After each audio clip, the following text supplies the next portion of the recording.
नमस्कार दोस्तों, मैं Rajiv Saini, international business trainer and motivation speaker. दोस्तों मैं स्वागत करता हूं आप सबका आपके अपने यूट्यूब चैनल, जहां पर इंपोर्ट एक्सपोर्ट नॉलेज को हम क्रिटिकल नहीं सिंपल बनाते हैं।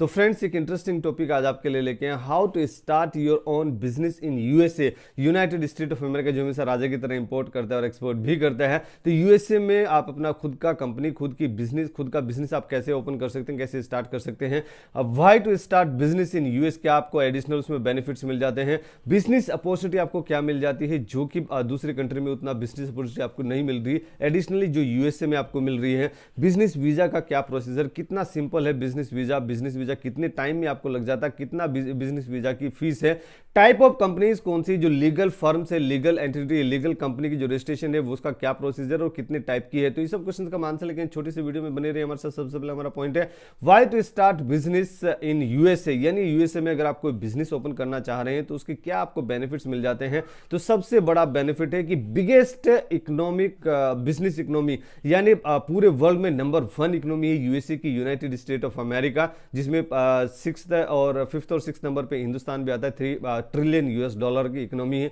हमारी हिंदुस्तान की। लेकिन नंबर 1 पे आता है USA, United State of America, जो पूरे वर्ल्ड को गवर्न करता है, पूरे वर्ल्ड को साथ में लेके चलता है। Payment gateway open for all countries, यानी कई बार जैसे अभी यूक्रेन और रसिया का वार हो रहा है, तो रसिया जो यूरोपियन कंट्रीज है उसने पेमेंट गेटवे रोक दिया है रसिया से कोई भी इंपोर्ट होगा, एक्सपोर्ट होगा, वो बंद हो गया। वहाँ पे पेमेंट आप उससे नहीं कर सकते, तो इसको बोलते हैं इकोनॉमिक वार, या फिर आप उसको बोल सकते हैं पेमेंट गेटवे होल्ड। यानी कोई भी अगर एक कंट्री से दूसरी कंट्री जो स्विफ्ट कोड, जिसमें कई बार हमने वीडियो भी बनाया स्विफ्ट कोड के लिए, तो स्विफ्ट कोड जो लगता है, यानी एक कंट्री से पैसा लिक्विड मनी दूसरी कंट्री में भेजा जाता है, तो वो पेमेंट गेटवे ब्लॉक कर दिया जाता है डिफरेंट कंट्रीज के फॉर डिफरेंट रीजन। जैसे अभी यूक्रेन और रसिया का जो वार हुआ है, तो रसिया का यूनाइटेड स्टेट या फिर मतलब यूरोपियन कंट्रीज ने पूरा बंद कर दिया, ब्लॉक कर दिया। तो यहां पर अगर यूएसए में, यूनाइटेड स्टेट ऑफ अमेरिका में अगर आप अपनी कंपनी ओपन करते हैं, तो वहां से सभी कंट्री को आप पेमेंट भेज सकते हैं। वहां से गेटवे मतलब उस कंट्री को किसी ने ब्लॉक करके नहीं रखा हुआ, क्योंकि वो गलत काम नहीं करते हैं। अगर मैं बात करूं कि आपकी जो फंडिंग है, जिससे आपकी कंपनी बड़ी हो जाती है, आप उसको फंड रेज करना चाहते हैं, आप उसको फंड जुटाना चाहते हैं, कहीं से कुछ कैपिटल अरेंज करना चाहते हैं, तो फंड रेजिंग भी आपके लिए इजी हो जाता है, आसान हो जाता है, क्योंकि आपके पास में ग्लोबल ब्रांडिंग का नाम आ जाती है। जो आपकी ब्रांडिंग है वो ग्लोबल बन जाती है, तो कोई भी आपको आसानी से आपकी कंपनी में इन्वेस्ट करने के लिए जल्दी एग्री हो जाता है, जल्दी कन्विंस हो जाता है। अगर मैं बात करूं मोर देन 60 लाख जो अमेरिकन लोकल हैं, more than 60 lakh American local को, जो बाहर से आई हुई कंपनी है, जो फॉरेन से आई हुई कंपनीज है, जैसे हम हैं ग्लोबल एक्सपोर्ट, हमारी कंपनी अगर हम यूएसए में ओपन करते हैं, तो वहां पे हम कुछ उनके लोकल इंप्लॉयज होंगे, लोकल जो सिटीजन्स होंगे, उनको हम इंप्लॉयमेंट देंगे। तो अभी की डेट में अगर मैं बात करूं, मोर देन 60 लाख अमेरिकन से जिनको फॉरेन कंपनीज ने इंप्लॉयमेंट दिया हुआ है इन यूएसए में जो फॉरेन कंपनीज आई हुई हैं, और उनका जो पेरोल है, जो उनका एनुअल सैलरी जो बनता है, that is more than 400 billion US dollar. यानी आप अंदाजा लगा सकते हैं, अगर हम पेमेंट दे रहे हैं, उतना सैलरी दे रहे हैं एम्प्लॉयज को, more than 400 billion US dollar, तो आप अंदाजा जरूर लगा सकते हैं कि कितनी बड़ी इकोनॉमी है और कितना वहां पर बिजनेस अपॉर्चुनिटी की ग्रोथ का आपके चांसेस एनहेंस करने के। अगर मैं बात करूं, स्टेबल ग्रोथ आपको वहां पे मिल जाती है। इकोनॉमी में जो ग्रोथ हो रही है वो स्टेडी स्टेट ग्रोथ हो रही है, ऐसे बहुत ज्यादा फ्लक्चुएशन नहीं हो रही, कंटिन्यूसली एक स्टडी स्टेट आपको ग्रोथ वहां पे मिल जाती है, तो उस पर आप ज्यादा ट्रस्ट करते हैं। And favourable environment, business environment आपको वहां मिल जाता है। इंसेंटिव, लोकल गवर्नमेंट से जो इंसेंटिव मिलते हैं, यानी वहां की गवर्नमेंट चाहती है कि फॉरेन के लोग आए और हमारी कंट्री में इन्वेस्ट करें, हमारी कंट्री में वो जॉब क्रिएशन का काम करे, तो वो गवर्नमेंट इंसेंटिव भी देती है, तो वो भी इंसेंटिव आपको मिल जाते हैं। स्टेबल पॉलिटिकल एनवायरनमेंट आपको मिल जाता है, ऐसा नहीं कि कभी कांग्रेस आ रही, कभी बीजेपी आ रही, कभी सपा आ रही, कभी आप आ रही है, तो बहुत सारी पार्टीज नहीं है, तो स्टेबल गवर्नमेंट आपको वहां पे मिल जाती है। एक बार गवर्नमेंट फॉर्म हुई और ऐसे नहीं बार बार कोई ज्यादा चेंजेस हो रहे हैं, तो स्टेबल गवर्नमेंट आपको वहां मिल जाती है। हंडरशिप, आपकी कंपनी में आपको ऑनरशिप मिल जाती है, जैसे कुवैत, कतर में हम लोग जैसे दुबई में बताते हैं कि आपको जो वहां पे कतरी है, जो वहां पे लोकल पार्टनर है, वो आपको लेना मैंडेटरी रहता है, और उसमें जो ओनर होगा वहां का लोकल कतरी या लोकल कुवैती ही ओनर होगा, 51% उसका शेयर होंगे। लेकिन ये कि वहाँ पे कुछ कंसल्टेंट वगैरह चालू हो गए हैं, वो लोग सर्विसेज देना वैसा चालू कर दिया है, वो लोग फिर अपना मंथली और एनुअल चार्ज करते हैं। लेकिन यहाँ पे वैसा कोई चक्कर नहीं है, कोई प्रॉब्लम नहीं है। यहाँ पे 100% आप ही ओनर हैं और ये लीगल है, पूरा प्रॉफिट आपका ही, ऐसा नहीं किसी आपको लोकल पार्टनर को कोई प्रॉफिट शेयर करना है। Good purchasing power in the market of US, यानी जो यूएस में लोग रह रहे हैं उनका सैलरी अच्छा है, उनका परचेसिंग पावर अच्छा है, तो जब आपके पास में पैसा है तो अल्टीमेटली आप उसको खर्चा करेंगे। और आप जब अपना कंपनी वहां पे ओपन करेंगे तो आप वहां पे अपना कंपनी कुछ भी सर्विसेज आप सेल कर रहे हैं या फिर कोई आप गुड्स सेल कर रहे हैं, कोई प्रोडक्ट सेल कर रहे हैं, तो अल्टीमेटली आपको बायर वहां पे अच्छे मिल रहे हैं।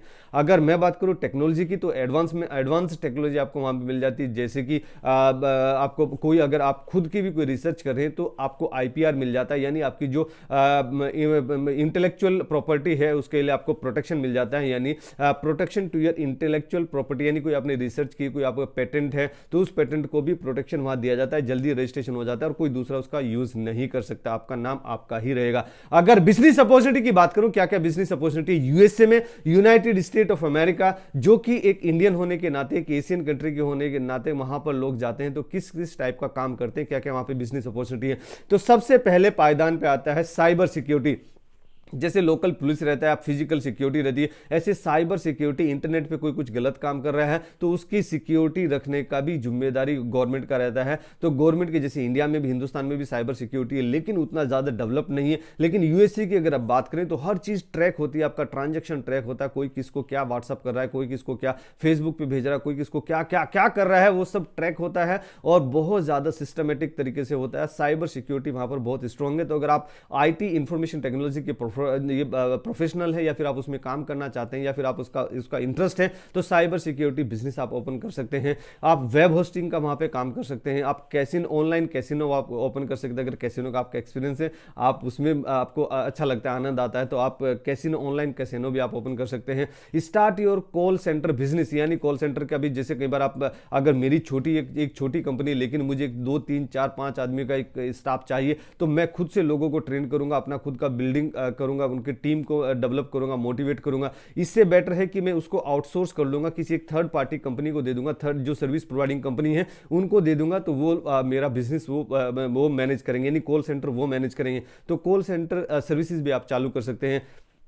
डायमंड कटिंग एंड पॉलिशिंग का आप काम कर सकते हैं, जैसे कि सूरत में बहुत ज़्यादा काम होता है, तो सूरत से, गुजरात से बहुत लोग यूएसए में इसी का काम कर रहे हैं, यही धंधा कर रहे हैं कि कटिंग पॉलिशिंग का काम कर रहे हैं, और हिंदुस्तान से बहुत ज़्यादा वहाँ पे एक्सपोर्ट भी हो रहा है। आप जो डिजिटल मार्केटिंग का आप काम कर सकते हैं। आप सॉफ्टवेयर डेवलपमेंट का आप वहाँ पे बिजनेस ओपन कर सकते हैं, बहुत ज़्यादा अपॉर्चुनिटी है वहाँ पे। इंडियन गिफ्ट आर्टिकल आप वहाँ पे ओपन कर सकते हैं, क्योंकि मोर देन 44 लाख तो इंडियन वहाँ पर रह रहे हैं जो लीगली रजिस्टर्ड है, अनरजिस्टर्ड भी कुछ लोग रह रहे होंगे, लेकिन 44 लाख तो इंडियन वहां पे रह ही रहे हैं, यानी more than 1.6% of USA total population. अगर टोटल पॉपुलेशन 32 करोड़ की है यूएसए की, तो उसमें 1.6% तो इंडियन ही है। यानी यहां तक कि मैं बोलूंगा कि जो वहां के जो अभी करंट प्रेसिडेंट है मिस्टर जो बिडेन, वो भी इंडियन ही है। यानी 1848 में उनके दादाजी परदादाजी काम करते थे ईस्ट इंडिया कंपनी में, तो वो मुंबई में रहते थे। आज भी उनका कनेक्शन अभी सामने आया है, कई बार आपने न्यूज में भी सुना होगा। तो आप इंडियन रेस्टोरेंट्स वहां पे ओपन कर सकते हैं, इंडियन ग्रोसरी स्टोर आप वहां पे ओपन कर सकते हैं। इंडियन वहां रह रहे हैं तो इंडियन ग्रोसरी स्टोर से आपका सामान बिकेगा ही बिकेगा। आप टूर एंड ट्रेवल का अगर आपका एक्सपीरियंस है तो वो आप एजेंसी ओपन कर सकते हैं। आप इमिग्रेशन कंसल्टेंसी सर्विसेज आप चालू कर सकते हैं। आप टैक्सी सर्विसेज आप चालू कर सकते हैं। आप जो एजुकेशनल कंसल्टेंसी, जैसे हम एजुकेशन कंसल्टेंसी चलाते हैं, एजुकेशन कंसल्टेंसी आप वहां चला सकते हैं, एंड मैनी मोर। और एक और इंपॉर्टेंट है हुक्का बार, यानी जैसे बियर बार रहता है, हुक्का गुड़ गुड़ गुड़ करके जो हुक्का पीने वाला हुक्का रहता है, लगभग पहले गांव में चलता था, लेकिन अभी वो प्रोफेशनल पूरे वर्ल्ड में चल रहा है। तो हुक्का बार भी आप वहां पे ओपन कर सकते हैं। अगर मैं बिजनेस वीजा की बात करूं तो वहां पे B1 B2 बिजनेस वीजा मिलता है। B1 is solely use for the commercial purpose, यानी बिजनेस मीटिंग के लिए, बिजनेस वीजा के लिए रहता है। B2 में भी फॉर ए ट्रैवल, फिर फॉर योर पर्सनल वर्क। अगर आप बात करें कि आपको शॉर्ट टर्म कितने का मिल जाता है, 1 साल तक आपको वहां पे वीजा, बिजनेस वीजा आपको मिल जाता है। आपको क्या क्या डॉक्यूमेंटेशन लग जाते हैं, जो कि आपका एक पासपोर्ट है जिसका मिनिमम वैलिडिटी 6 मंथ होना चाहिए। आपको एप्लीकेशन फॉर्म भरना है, आपको एप्लीकेशन फीस भरनी है। एप्लीकेशन फीस कितनी है? $160, यानी लगभग अगर INR में बात करूं तो 11,000 ₹2,832 आपको पेमेंट करनी है, इंटरव्यू देना है, इंटरव्यू फेस करना है, और 2 वीक के अंदर अंदर आपका वीजा लग जाता है, वीजा पास हो जाता है। अगर मैं टाइप ऑफ एंटिटी की बात करूं, वो कौन कौन सी टाइप ऑफ कंपनी जो कि लीगली रजिस्टर्ड होती है यूएसए में, तो उसमें सबसे पहले पायदान पे आता है सी कॉर्पोरेशन। सी कॉर्पोरेशन में क्या रहता है, सी कॉर्पोरेशन में जो ओनर है, ओनर्स की कोई लिमिटेशन नहीं रहती, यानी एक ओनर भी हो सकता है, 10 ओनर भी होते हैं, 1000 ओनर्स भी हो सकते हैं। There is no limitation on the share holders of the company. और शेयर होल्डर्स का जो ओनर है, मतलब ओनर है, शेयर होल्डर है, उसका टैक्सेशन सिस्टम अलग होता है, separate from the company taxation system. यानी जो कंपनी है, कंपनी के एसेट्स है, कंपनी का प्रॉफिट है, कंपनी का कैपिटल गेन है, कंपनी का जो टैक्सेशन है वो डिफरेंट होगा, यानी सेपरेट होगा, अलग होगा। और जो इंडिविजुअल जो मतलब मालिक है, कंपनी का मालिक है, ओनर है या फिर शेयर होल्डर्स है, उनका टैक्सेशन सिस्टम इंडिविजुअल अलग होगा ये। और सेकंड नंबर पे आता है एस कॉर्पोरेशन। तो सी कॉर्पोरेशन और एस कॉर्पोरेशन में सिर्फ यही डिफरेंस है कि एस कॉर्पोरेशन में टैक्सेशन जो है वो कंपनी का टैक्सेशन टोटल जैसे इंडिया में होता है वैसे होता है, और उसमें लिमिटेशन रख दी गई है शेयर होल्डर्स की कि 1 से लेके 100 शेयर होल्डर्स ही हो सकते हैं, not more than 100 share holders. और एक से कम से तो हो ही नहीं सकता, कोई ना कोई तो मालिक होगा ही। तो 100 शेयर होल्डर्स मैक्सिमम हो सकते हैं, और टैक्सेशन सिस्टम नॉर्मल होगा, यानी इंडिविजुअल अलग अलग नहीं होगा, शेयर होल्डर्स का अलग और कंपनी का अलग वैसे नहीं होगा। थर्ड नंबर पे आते हैं एलएलसी, जो कि बहुत ज्यादा पॉपुलर है और इंडियंस भी वहां जाके एलएलसी कंपनी ज्यादा ओपन करना पसंद करते हैं। सिंपल है, फ्लेक्सिबल है, इजी है, और जो आपकी लायबिलिटी है वो लिमिट कर दी गई है, यानी अगर आपको कोई नुकसान भी होता है, टच वुड ऐसा किसी के साथ ना हो, तो उसमें आपके पर्सनल एसेट्स को टच नहीं किया जाता। अगर मैं बात करूं फोर्थ नंबर की, तो फोर्थ नंबर की जो कंपनी आती है वो नॉन प्रॉफिटेबल कंपनी। और एक एलएलसी में बताना चाहूंगा, एलएलसी में सिंगल ओनर भी हो सकता है और मोर देन 1 ओनर भी हो सकते हैं। जैसे कि यहाँ पे ओपीसी रहता है 1% कंपनी, ऐसे एलएलसी वहां पे 1% भी ओपन कर सकता है। अगर नॉन प्रॉफिटेबल कंपनी की बात करूं तो मतलब वो नॉन प्रॉफिटेबल ऑर्गेनाइजेशन है, उसमें जो भी प्रॉफिट होगा वो जो वहां के ओनर है, ओनर में डिस्ट्रीब्यूट नहीं होगा, ओनर वो उसका डिविडेंड नहीं ले सकते हैं। बस जो भी प्रॉफिट होगा, जो भी कैपिटल गेन होगा, वो कंपनी के फर्दर फ्यूचर एक्सपेंशन के लिए या फिर उसकी ग्रोथ के लिए ही यूज होगा। तो फ्रेंड्स, अगर ये वीडियो आपको पसंद आई तो जरूर आप इसको लाइक कीजिए, अपने फ्रेंड्स एंड फैमिली में जरूर इसको शेयर कीजिए, हर एक उस हिंदुस्तानी को शेयर कीजिए जो कि इंटरनेशनल मार्केट में आना चाहता है, जो कि यूएसए जाना चाहता है, जो कि लोकल में बिजनेस कर रहा है और यूएसए में बिजनेस करना चाहता है, इंटरनेशनल मार्केट में करना चाहता है। उन सबको आप जरूर शेयर कीजिए और ऐसे ही मुस्कुराते रहिए, ग्रो करते रहिए और हिंदुस्तान का एक्सपोर्ट बढ़ाने में हमारी मदद कीजिए। Let's do export together. Thank you very much.